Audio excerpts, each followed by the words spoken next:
about when I thought about the rhino was that there's a famous Albrecht Dürer print. It's like from 14 something, I don't know what.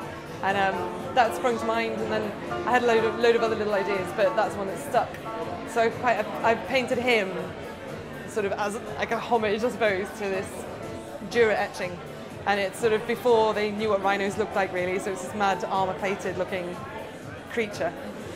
So that was the inspiration.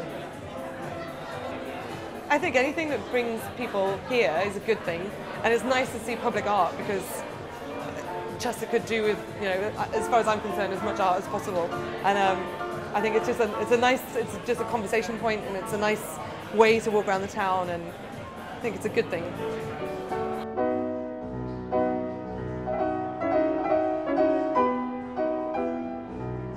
I usually make a maquette, like most sculptors do, which is probably about, for the rhino, say 9 inches by whatever, 7 inches high. That's in old money, of course.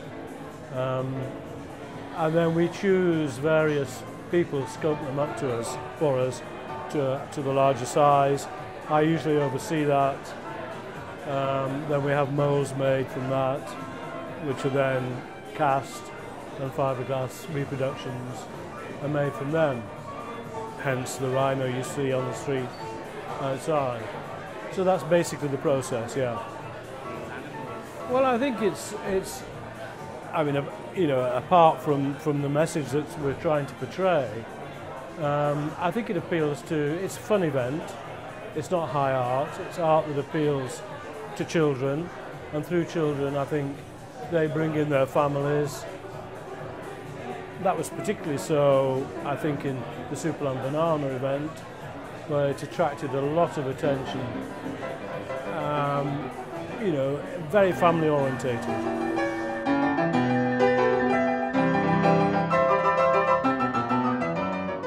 I think it's something you just don't see every day. You know, you don't walk down the street and see a massive animal just stood there that's decorated in normally in pretty incredible designs. It's just not something that's normal, and the English are quite reserved. So to see something that's out of the ordinary, it does make people stop and have a good look, and people are intrigued. So I think that's basically why it's going to be such a great event, because it's not what you see every day.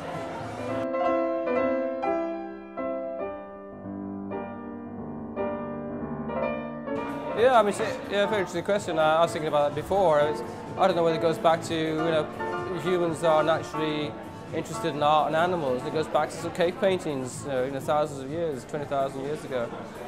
People love paintings of animals, and when you actually have a three-dimensional painting which people can touch and feel, I think adds that excitement to it. And so, particularly when they're almost sort of life-size as well. So I think that adds that sense of awe and excitement.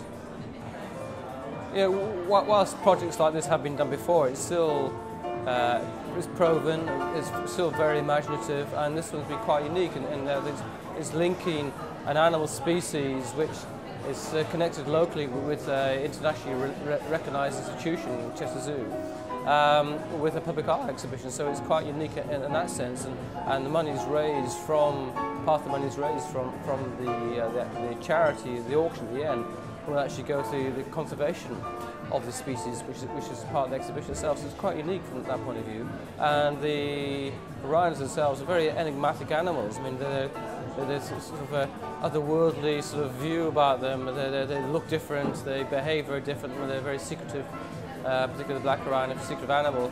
And so they've got that sort of depth to them, which other animals don't have. And the key factor is they're critically endangered. The black rhinos, there's only 4,000 plus left in the wild.